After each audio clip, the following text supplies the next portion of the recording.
Boa noite, gente. Boa noite. Eu sei que você está pensando, nossa, como esse cara é baixo. E se você está pensando nisso, que Deus tenha misericórdia da sua pobre alma, tá bom? Boa noite, gente. Eu quero dizer da alegria de estar aqui com vocês. Quero agradecer o pastor Paulo, sua querida esposa, os presbíteros da igreja. Ah, eu espero que um dia, se você for a Floripa, você possa visitar a nossa igreja. Eu trago um abraço da Igreja Nova Cidade. Eu espero poder receber vocês lá de maneira tão calorosa, tão amorosa como temos sendo recebido aqui. Tá bom, gente? A minha esposa Jaqueline está aqui. No final do culto, eu espero a gente poder se abraçar, conversar um pouquinho e a gente poder se conhecer um pouco melhor. Tá bom? Mas, sem mais delongas, vamos abrir juntos nossas Bíblias. Livro de Apocalipse. Nós estamos no capítulo 2, nessa série Marcas da Igreja Verdadeira. Hoje a gente vai ver a terceira carta que Jesus enviou por meio de João, o apóstolo, essa igreja que ficava na cidade de Pérgamo. Então nós estamos no capítulo 2, a gente vai ler do verso 12 até o verso 17. E o título desse sermão, da reflexão que eu quero meditar com vocês em cima dessa carta é Pérgamo, integridade em meio ao mundo. Integridade em meio ao mundo. Tá bom? Vamos ler juntos. Diz assim, as palavras de Jesus para essa comunidade que ficava nessa cidade chamada Pérgamo. Ao anjo da igreja em Pérgamo, escreva: essas coisas diz aquele que tem a espada afiada de 2 gumes. Conheço o lugar onde você mora, que é o lugar onde está o trono de Satanás. Sei que você conserva o meu nome e não negou a fé que tem em mim, mesmo nos dias de Antipas, minha testemunha, meu fiel, que foi morto na cidade de vocês, aí onde Satanás habita. Tenho, porém, contra você algumas coisas. Estão aí no seu meio os que sustentam a doutrina de Balaão, o qual ensinava a Balaque a armar ciladas diante dos filhos de Israel, para que comessem coisas sacrificadas aos ídolos e praticassem a prostituição. Além disso, estão também aí em seu meio os que seguem a doutrina dos nicolaítas. Portanto, arrependa-se. Senão, irei até aí sem demora e lutarei contra eles com a espada da minha boca. Quem tem ouvidos, ouça o que diz o Espírito às igrejas. Ao vencedor, darei do maná escondido. Também lhe darei uma pedrinha branca, e sobre essa pedrinha um novo nome escrito, o qual ninguém conhece, exceto aquele que o recebe. Uau! Que carta, hein? Não sei se você já tinha lido essas palavras, mas são grandes palavras. Deixa eu começar com uma introdução. Não sei se você gosta de filme, eu gosto muito de filme. Lá em casa a gente vê muitos filmes. E principalmente um dos filmes que eu gosto muito são sobre espionagem. Há um filme chamado Salt, estrelado por Angelina Jolie, que conta a história de uma espiã russa que foi enviada aos Estados Unidos para trabalhar na CIA, para colher informações do governo americano e repassar para os russos. Mas acontece que Salt cometeu um erro que todo mundo que está em missão pode cometer. Acabar se acostumando com o campo do inimigo. Se esquecendo do porquê havia sido enviado para aquele lugar. E acabar corrompendo a sua vocação. Salt já não lembra mais que ela é uma espiã russa. Ela se apaixona por um americano, passa a viver a vida comum do lar e, quando se vê, está trabalhando para promover em favor do governo americano. É um drama. O filme, então, acaba de maneira trágica. Salt está sendo perseguida pelos russos, porque ela é uma traidora da nação. Por outro lado, os americanos também não confiam nela, porque descobrem que ela não pertence a esse lugar. E então, passam a persegui-la também. E no final, Salt não sabe quem é e não sabe nem mesmo a quem pertence. Eu penso que é exatamente isso que está em jogo na carta a Pérgamo. E é exatamente isso que está em jogo na minha e na sua vida, que moramos aqui em Blumenau. Eu penso que essa carta vai nos ensinar exatamente isso. O drama de nós vivemos como um povo de Jesus na cidade de Blumenau, com a missão de adorarmos a Deus com as nossas vidas, fazermos discípulos e servirmos as pessoas dessa cidade. Contudo, estamos envolvidos com Blumenau, sem pertencermos a ela. Esse é o drama. O que acontece aqui é que parece que a igreja em Pérgamo estava se esquecendo a quem pertencia e qual era a sua verdadeira missão. O que é curioso, porque a palavra Pérgamo no grego significa literalmente casamento. E a igreja que era noiva de Cristo e tinha uma aliança de casamento com Cristo, estava sendo tentada a abandonar o seu noivo para se relacionar e passar a amar outros senhores, outros amores. Então Jesus tem que aparecer para essa igreja, enviar essa carta. E a ideia central desse sermão é: viver na tensão do mundo vai exigir de nós amarmos a Cristo mais do que qualquer outra coisa. Para vivermos na tensão do mundo, isso vai exigir de nós amarmos ao Senhor Jesus mais do que qualquer coisa que há neste mundo. É um grande desafio para nós. Por isso que esse texto está dividido conforme o próprio Jesus dividiu em 4 partes. Bota os olhos comigo, no verso 12, Jesus vai se apresentar à igreja, é isso que ele vai fazer. E geralmente ele se apresenta com uma imagem compatível com aquilo que a igreja precisa. Depois, na segunda parte, verso 13, Jesus então vai elogiar a igreja. Ele vai tecer elogios a ela e confirmar algo que ela está fazendo de bom, para que ela permaneça firme nisso. Na terceira parte, do verso 14 em diante, Jesus vai repreender a igreja, chamar a igreja ao arrependimento, confrontar ela no erro que ela está caindo. E por fim, na última parte, Jesus vai fazer promessas à igreja. Ele se apresenta, ele elogia, ele repreende, ele faz promessas à igreja. Eu quero ver com vocês cada uma dessas partes, tentar fazer algumas aplicações para nós aqui em Blumenau. E ao final, tentar cativar o seu coração com um único noivo que merece ser amado acima de qualquer outra coisa. O Senhor Jesus, o único amor que jamais vai nos decepcionar nessa vida. Pode ser assim? Bota os olhos comigo então. Verso 12, Jesus então se apresenta à igreja. Ele começa dizendo ao anjo da igreja, escreve. Você já sabe que ele está se referindo ao líder da igreja, ao pastor da igreja que está recebendo. E ele vai se apresentar. E a apresentação de Jesus é curiosa. Ele diz, essas coisas que eu vou dizer agora é aquele que tem a espada afiada de 2 gumes. Para mim e para você é uma coisa muito distante, mas qualquer cidadão que vivia debaixo do Império Romano sabia que a espada era um símbolo de autoridade. Todos os magistrados, os soldados, inclusive o próprio imperador, quando fazia uma aparição pública, sempre carregavam a espada do império, como símbolo de autoridade. Ora, os romanos, inclusive, adoravam a deusa Justiça como uma divindade, cuja estátua carregava, até hoje é assim, né? A balança numa mão, simbolizando os ideais de Roma, os valores de Roma, e uma espada na outra mão, simbolizando a autoridade para fazer imperar a vontade de Roma sobre todos que estavam debaixo dela. E essa é a tensão que a igreja de Pérgamo estava vivendo. Debaixo de qual autoridade ela vai viver? A quem ela vai temer? Qual reino ela vai promover? Então Jesus aparece dizendo, eu sou aquele que tem a espada. Não se esqueçam que vocês vivem em prol de outro reino, com base em outros valores, amando outras coisas. E há uma tensão, porque o que Jesus está revelando aqui para nós é que é inevitável vivermos debaixo de alguma espada. Nós vivemos numa cultura pós-moderna em que, em cada canto da cidade onde nós vivemos, nos telejornais, nos filmes, nas séries, nas músicas, as pessoas insistem em afirmar de que você pode viver sem autoridade nenhuma, de que você pode ser autoridade para si mesmo, mas isso é um ledo engano.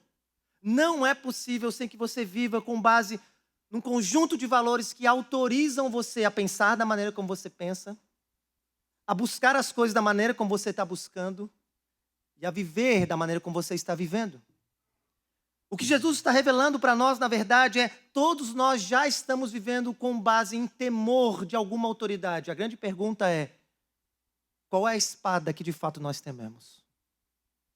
E é incrível porque nem sempre nós estamos conscientes, especialmente para você que está aqui, talvez não é um discípulo de Jesus, e você foi convidado, está tentando entender essa ideia de igreja, do evangelho, de seguir a religião cristã. Você está muito acostumado a viver da maneira como você vive, e nem sempre nós estamos habituados, nem estamos conscientes de quem está autorizando a gente a fazer as coisas que a gente faz. Ou talvez você já é um cristão há muito tempo, passou por várias igrejas, está aqui, e você está habituado com o seu estilo de vida. Mas seja você alguém que ainda não é um discípulo de Jesus, ou que é um discípulo há muito tempo, não se engane com a capacidade de nós estarmos vivendo debaixo de uma espada que não é a espada de Cristo. Eu ilustro para você. Faz algum tempo em que eu e minha esposa, a gente assistiu o programa Super Nene. Lembra do programa Super Nene? Cris Polly era uma pedagoga que passava uma semana na casa de famílias, tentando ajudar aqueles casais com a rotina, a criação de filhos, a organização do lar, aquela coisa toda. E ela passava uma semana sem falar uma palavra, apenas olhando e analisando. E no final de uma semana, ela dava o diagnóstico para a família. E o diagnóstico era sempre catastrófico, e as pessoas ficavam assombradas. Porque elas nem mais se davam conta que algumas práticas, algumas atitudes e algumas mentalidades que elas já estavam habituadas, no fundo, era a razão da ruína da sua família. Algumas pessoas com o ego inflado, diziam, eu não acho que isso é errado aos meus olhos. E Cris Polly falava, o problema não é o que você vê, mas é o que você ainda não consegue ver. Você percebe?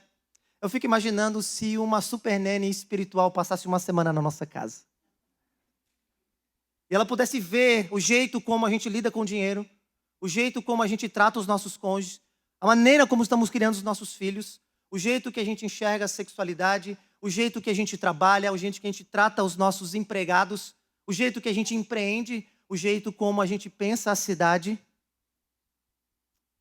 Que tipos de mentalidades, que tipos de práticas, de amores e de coisas que a gente valoriza que não tem nada a ver com Jesus e o seu reino, que já estão tão habituados para nós, que nem mais nos damos conta. Você percebe? É muito fácil sairmos debaixo da espada de Cristo e colocarmos outras fontes de autoridade na nossa vida. Pode ser a tradição da nossa família, pode ser a experiência que nós passamos, pode ser você que é jovem, influências que você segue, que os seus pais nem têm dimensão que você segue. Pode ser apenas desejos no seu coração que você nem sabe de onde vem, mas que estão sendo moldados por uma cultura que odeia Cristo, o seu reino. Por isso, a primeira aplicação, se queremos viver no meio da integridade, com integridade no meio da tensão desse mundo, não permita que ninguém seja mais autoridade na sua vida do que Cristo Jesus. Precisamos viver debaixo da autoridade de Cristo. E viver debaixo da autoridade de Cristo significa temer somente a sua reprovação. Aquilo pelo qual você mais teme, no fundo, é aquilo que você vai mais se submeter.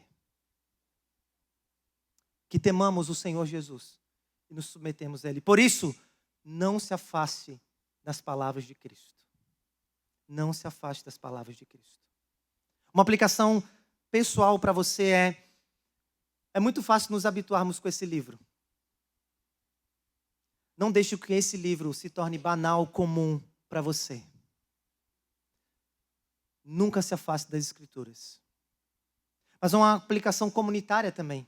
Se você vive numa igreja, está numa igreja onde a espada de Cristo está sendo ensinada, e às vezes ela vem e rasga o nosso coração, bote a mão para cima e louve a Deus por isso. Porque você está numa igreja que está ensinando e ajudando você a ser aquilo que Jesus destinou para você nessa cidade. Se os seus pastores, seus presbíteros têm sido dedicados em ensinar as palavras de Cristo com autoridade, encoraje eles. Eu falo isso lá para a minha igreja. Eu gostaria de falar isso para vocês. Não é fácil subir no púlpito domingo após domingo e pregar esse livro.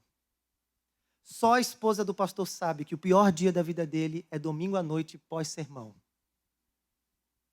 Por isso, encoraje seus pastores, encoraje seus presbíteros, especialmente quando você achar que ele não foi bem. Mande mensagem para eles, encoraje eles, para que essa igreja, essa comunidade continue debaixo da autoridade de Cristo, para que a gente viva nessa cidade para a glória dele, apesar das tensões. Qual a primeira lição que a gente tira? Jesus se apresenta de uma maneira para nos lembrar: não tema a autoridade deste mundo, a espada deste mundo. Tema a espada de Jesus. Mas uma segunda, ele continua e agora então ele vai elogiar a igreja. E no verso 13, olha o que ele diz: eu conheço o lugar onde você mora, o que é interessante, porque para a igreja em Éfeso, que tinha abandonado o amor que vem primeiro e as suas atitudes não eram atitudes que estavam sendo direcionadas por amor, Jesus diz: eu conheço as suas obras.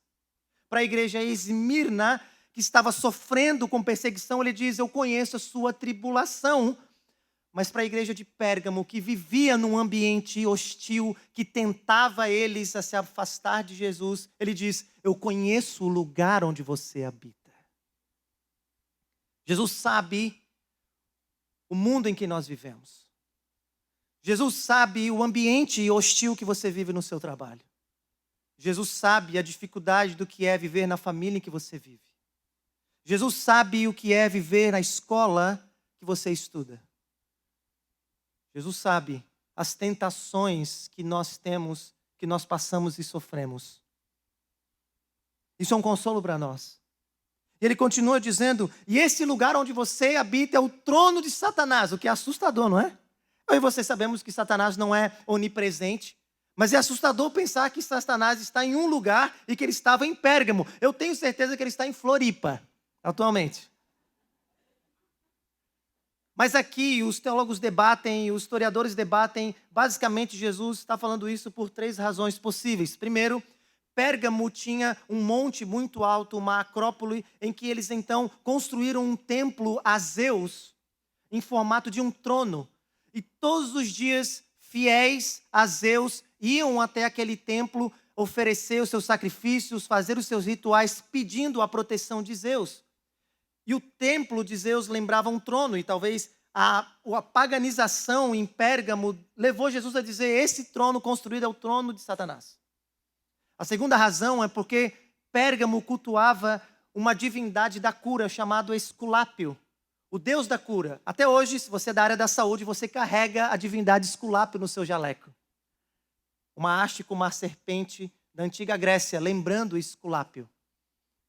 E então havia um templo com sacerdotisas e muitas pessoas de todos os lugares da antiga Roma iam até Pérgamo com doenças, fazer oferendas, sacrifício, na esperança de serem curadas. Mas a terceira razão é que num sorteio entre as cidades do mundo grego para construir um templo para adorar o imperador ainda em vida, Pérgamo ganhou. E havia sido construído um templo para que o imperador romano fosse adorado como uma divindade ainda em vida. Então Jesus vê em toda essa idolatria de exaltação humana, de corrupção humana, Satanás agindo, cegando a mente, cativando corações das pessoas para que elas ficassem escravizadas por uma ideia de boa vida que não tinha a ver com Cristo, o seu reino. E Jesus está dizendo: eu conheço esse lugar e que tu me mantivestes fiel nesse tempo, inclusive no tempo de Antipas. Historiadores dizem que uma forte perseguição caiu por parte do império e esse homem foi preso, foi morto, mas a igreja se manteve firme diante de densa perseguição. E Jesus está dizendo: vocês se mantiveram firmes diante de hostilidade. Isso é incrível, porque o que mostra para nós, a lição para nós é: eu e você precisamos discernir no local onde a gente vive quais são as seduções que nos arrastam para confiarmos em outras coisas que não em Jesus e suas promessas. Cada lugar, cada cidade, cada pessoa tem a sua própria história, com as suas fraquezas, com as suas tentações pessoais, que podem arrastar eu e você para longe de Jesus.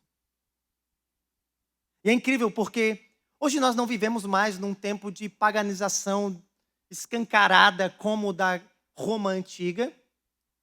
É bem possível que a gente caminhe para esse momento da história, mas ainda não. Mas nem por isso não estamos vivendo num tempo de grave idolatria. As pessoas talvez não se curvam aqui em Blumenau diante de uma estátua, de um ícone de madeira, achando que ali existe uma força sobrenatural que vão dar a ela segurança, que vão dar a ela satisfação. Mas na nossa sociedade moderna, as pessoas se curvam diante da deusa da beleza, do deus do dinheiro, do deus do poder, do deus da carreira profissional, do deus da família, de várias coisas que aparentemente são boas, mas que concorrem no nosso coração para serem mais importantes que o próprio Deus. E toda vez que coisas boas se tornam coisas centrais, nós passamos a divinizar essas coisas, achando que se nós tivermos essas coisas, teremos segurança, teremos sentido e teremos satisfação. Então, nesse sentido, todo lugar em que um discípulo de Jesus está vivendo, em qualquer cidade, ele vive na tensão de viver num lugar com seduções que tentam arrastar ele para longe de Jesus. A grande pergunta é, eu e você estamos conscientes de quais seduções pode arrastar a mim e a você? Eu te dou um exemplo. Eu não nasci num lar cristão, mas a graça de Deus me alcançou quando eu era um adolescente. E Deus me protegeu muito, pela graça dele, no que diz respeito à imoralidade sexual. Pela graça de Deus, eu casei virgem, com uma única mulher que está aqui sentada. Espero manter assim até o resto da minha vida. Eu olho para pessoas na cidade de Floripa que são muito tentadas com imoralidade sexual, porque Floripa diviniza o sexo como se fosse uma divindade. Uma cidade sensual, uma cidade onde as pessoas são dadas à imoralidade. E eu olho para as tentações dos meus irmãos, de outras pessoas, e graças a Deus isso não é um problema para mim. Porém, isso não significa que eu não tenha os meus próprios conjuntos de ídolos que seduzem a minha vida. Esses dias eu estava muito atribulado, irritado, frustrado, destilando grosserias na minha casa. E a minha esposa, que é 1000 vezes mais crente do que eu, na hora do almoço, parou e falou: eu não sei por que você está tão irritado, tão frustrado. Não há razões no mundo real para você estar assim, a não ser que a igreja se tornou mais importante que o próprio Deus no seu coração. Naquele momento eu quase vi um óculos descendo no rosto dela. Turned out what? E ela tinha razão. Uma coisa tão legítima como plantar uma igreja, quando passa a ser mais importante que o próprio Deus, pode nos arrastar para longe do próprio Cristo. Sedução no meu coração. Você percebe? Talvez para você é o dinheiro.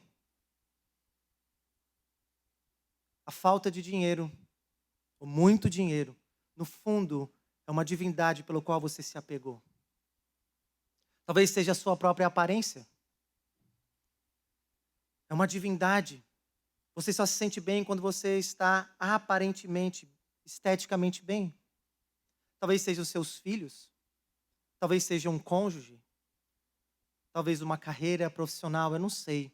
Mas seja como for, para a gente aprender a viver com integridade neste mundo, precisamos discernir como Jesus está discernindo quais são os ambientes e as coisas que podem nos afastar e nos arrastar para Deus, longe de Deus. Seja como for, a aplicação se você sabe quais são as coisas que podem te arrastar para longe de Deus, confesse-as. Não deixe que elas se tornem ninho de cobra na sua alma. Charles Spurgeon, a maioria de vocês conhece, diz que assim é um pecado. É como você tentar domesticar uma serpente. A grande estratégia dela é fazer você pensar que você já a dominou. E quando você menos percebe, ela te dá um bote mortal. E a maneira de não criarmos ninho de cobra de idolatria no nosso coração é confessando que aquelas coisas estão nos tentando para longe do Senhor, para longe de Cristo. Confesse. Se você sabe, confesse. Talvez você precise procurar um amigo. Talvez participar de um pequeno grupo da igreja. Talvez procurar um líder ou uma líder na igreja local para tomar um café e dizer, olha, isso está roubando a centralidade de Cristo no meu coração, eu preciso de ajuda. Deus te deu uma comunidade com pessoas firmes, maduras, que possam te ajudar. Aproveite isso. A segunda lição que a gente aprendeu, discernir quais são as seduções do lugar aonde a gente vive. Jesus se apresenta, ele elogia, mas agora ele vai repreender a igreja. E agora, do verso 14 em diante, ele fala muita coisa, eu vou tentar resumir, tá bom? Ele vai dizer, vocês têm aí no meio pessoas que diante de toda essa hostilidade, essa tensão, eles querem afrouxar. E ele usa uma ilustração do Antigo Testamento, de Balaão e Balaque.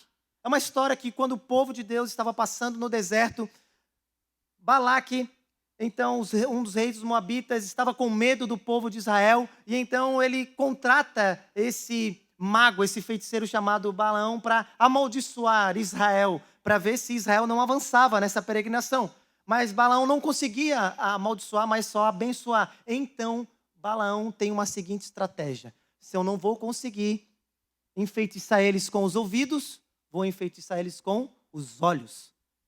Pegou mulheres cananeias e infiltrou dentro do povo de Israel para levá-lo a eles à imoralidade e da imoralidade à idolatria e à rebeldia. E naquele dia, milhares de israelitas morreram no deserto e não avançaram rumo aos planos de Deus. Jesus usa dessa ilustração para dizer, existem pessoas no meio de vocês, eu estou vendo, que querem afrouxar. Eles não querem lidar com a tensão do mundo.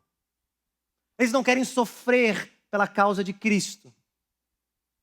Eles não querem ser mal vistos pelos outros. Por isso, eles querem diluir a fé. Eles querem amenizar a religião para que ela se torne mais palatável e mais agradável às pessoas, de maneira que eles não sejam tão perseguidos assim. Uau! É incrível como a Bíblia é sempre atual, né? É incrível como a Bíblia é sempre atual. Esses dias eu escutei Priscila Alcântara num dos podcasts, que já foi uma cantora gospel e que já fez grandes declarações acerca de Deus, e é assombroso as coisas que ela fala sobre Deus hoje. Diluindo a fé. Minimizando a palavra de Deus. Relativizando coisas que Deus revela em sua palavra, só para se tornar mais palatável para a cultura popular, para as celebridades, a fim de ter aplauso das pessoas. Esses dias, Bruna Marquezine também colocou nos seus stories que ela acredita em Deus, ela gosta muito de Jesus, mas o fã-clube de Jesus é que é chato e ela não suporta. Uma linguagem, uma expressão de pseudo-cristianismo, mais palatável, mais agradável, simplesmente para não ter que viver na tensão do mundo. E o que Jesus está dizendo para nós aqui e é incrível como isso é verdadeiro, nós não podemos ter expectativas erradas. Seguir a Jesus neste mundo e cumprir os seus propósitos vai exigir de nós abnegação diante do sofrimento. Nós iremos sofrer quando nós nos colocarmos ao lado de Cristo. Eu ilustro para você. Na Segunda Guerra Mundial, os Estados Unidos foi o último país a entrar na guerra. Mas naquele momento, quando eles anunciaram que estavam do lado das tropas dos aliados, automaticamente eles declararam guerra contra Hitler e suas hostes. Não se engane. No momento em que você se colocou ao lado de Jesus, seu reino, automaticamente você declarou guerra a Satanás, a este mundo e à carne. Não perca isso de vista. Não perca isso de vista. E isso vai exigir de nós sofrermos, aprender a sofrer. E é incrível, porque o que Jesus nos chama a ser e fazer nessa cidade é sofrer como Ele sofreu. Não respondermos com a mesma moeda de hostilidade, mas orar, interceder e amar inclusive os nossos inimigos. A não vencer o mal com o mal, mas vencer o mal com o bem. a nos posicionarmos, sofremos, mas em tudo demonstrarmos para este mundo que nós servimos um Senhor muito mais glorioso, que merece toda a nossa devoção em nossa vida. Por isso, não tenham a expectativa errada. Iremos sofrer. Iremos sofrer perdas de oportunidades no trabalho, se colocando do lado de Jesus. Iremos perder oportunidades, se colocando ao lado de Jesus. Iremos perder algumas amizades, se colocando ao lado de Jesus. Iremos perder alguns familiares, inclusive, se colocando ao lado de Jesus. Porque o mundo não entende o porquê nós amamos Jesus mais do que qualquer outra coisa. Amamos Jesus mais do que nossa família, mais do que os nossos empregos, mais do que a nossa própria vida. Lembra que Jesus disse isso? Aquele que põe a mão no arado e olha para trás, pode pegar suas coisas e ir embora, não é digno de mim. O que Jesus está dizendo para nós nessa terceira aplicação é: quando o sofrimento bater na sua vida porque você se colocou ao lado de Jesus, não estranhe. É só a vida cristã acontecendo. E por isso se alegre na tribulação. Se alegre Precisamos ser um povo que aprende a sofrer. E que sofre glorificando a Deus. Mas isso nos leva à última. Jesus se apresenta, ele encoraja, ele repreende e agora ele faz promessas à igreja. Ele diz no verso 17, quem tem ouvidos, ouça. E esse quem tem ouvidos não é do tipo os nossos filhos adolescentes, que diz que estão ouvindo, mas no fundo não estão. Não é apenas ouvir, é dar ouvidos ao que ele está dizendo. E ele então agora faz uma promessa, e essa promessa é gloriosa, e tem tudo a ver com viver nessa tensão do mundo. Primeiro ele promete, ao vencedor, aquele que ouviu as minhas palavras, está disposto a viver nessa tensão das seduções do mundo, eu concederei o maná do céu. Você sabe que o maná era o pão do Antigo Testamento que alimentou o povo durante toda a peregrinação. E sabe o que Jesus está dizendo? Eu sei que em momentos dessa jornada você vai se sentir fraco, desanimado, que você vai ser tentado a me abandonar. Mas se você continuar firme, eu vou sustentar a sua fé. Eu vou te dar tudo o que você precisa para que você continue firme e para que você não desfaleça no meio do caminho. E é maravilhoso como Jesus faz isso. Às vezes levanta amigos para nos encorajar no meio da caminhada. Às vezes nos dá uma comunidade no meio da caminhada. Às vezes nos dá um novo sabor pela Escritura. Às vezes são circunstâncias que chacoalham a gente e fazem a gente lembrar de quem nós éramos. Jesus alimenta o seu povo, isso é uma promessa para nós. Vai ser duro, vai ser difícil viver no mundo sem pertencer a Ele. Porém, Ele promete nos sustentar com o maná que vem dEle. Mas em segundo, Ele diz, mas também lhe darei uma pedrinha branca. E sob essa pedrinha um nome escrito, no qual ninguém conhece, exceto aquele que o recebe. E essa imagem é linda, linda. Na Roma antiga, eles herdaram a tradição dos Jogos Olímpicos dos gregos. E existia uma festa somente para os vencedores dos jogos. E essa era uma festa secreta, com manjares, com banquete. E só entrava na festa aqueles que receberam um convite. O convite era uma pedra branca com um codinome. E dentro da mentalidade grega, todo mundo queria receber essa pulseirinha para entrar na área VIP da festa, né? Para fazer parte do festerê e poder desfrutar de todas as glórias do que é dos vencedores. E o que Jesus está revelando é o seguinte, é bem possível que nós, o povo de Jesus, em Blumenau, em Floripa e no Brasil, em muitos momentos vamos sentir que estamos perdendo a nossa vida. Isso é verdade. Mas Ele está prometendo para nós, não desista, não desanime. Vai existir um banquete no reino dos céus. Um banquete glorioso, reservado para aqueles que perseveraram até o fim. Os meus vencedores. Que aos olhos do mundo perderam, mas que no final, aos 45 do segundo tempo, reverteram o jogo e ganharam a glória eterna. Se você é um discípulo de Jesus, continue firme nessa jornada. Perca o que você tenha que perder por causa de Jesus. Crendo e confiando que é um banquete glorioso no final dos tempos, quando o Senhor Jesus aparecer, eu espero que Ele apareça em Floripa em primeiro lugar. Reservado para aqueles que perseveraram até o fim. E essa promessa leva a gente a nos encorajarmos. Precisamos tirar os nossos olhos das coisas ao nosso redor, do estado político do nosso país e colocar os olhos no mundo por vir, naquilo que Jesus está trazendo. Nós não confiamos em políticos, nós não confiamos em tecnologia, nós não confiamos nem mesmo em nós. Confiamos que o Filho de Deus, que já ressuscitou, aparecerá uma segunda vez. E quando Ele aparecer, toda lágrima será enxugada, toda justiça será feita, toda maldade será extirpada. E uma grande festa de glória será oferecida para todos aqueles que perseveraram ao lado dele. Você é um desses? Continue firme. Tire os seus olhos das coisas ao nosso redor. Bota os olhos em Jesus. Em Jesus somente. Jesus se apresenta à igreja. Ele encoraja a igreja, repreende a igreja, faz promessas à igreja. E eu quero terminar com as seguintes palavras. Viver no meio do mundo sem pertencer a ele é viver numa tensão. Numa tensão. E nós sofremos com essa tensão. Não esperamos aqui bonança e tranquilidades e facilidades. Se você sente essa pressão de viver nesse mundo, só a vida cristã está acontecendo, nada mais do que isso.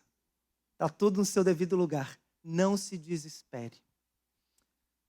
Mas talvez você está aqui e você tenha escorregado. Você tem falhado e você sabe que talvez você não é um discípulo de Jesus como você deveria ser. E se você está aqui e você tem sido arrastado, eu quero lembrar você de uma coisa. Um dia Jesus abandonou o seu conforto na glória e que se fez homem para viver na tensão que eu e você vivemos.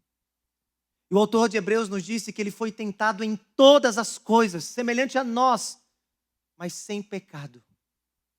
E ele morreu na cruz do Calvário pelos nossos pecados, de maneira que nós pudéssemos ser eternamente perdoados.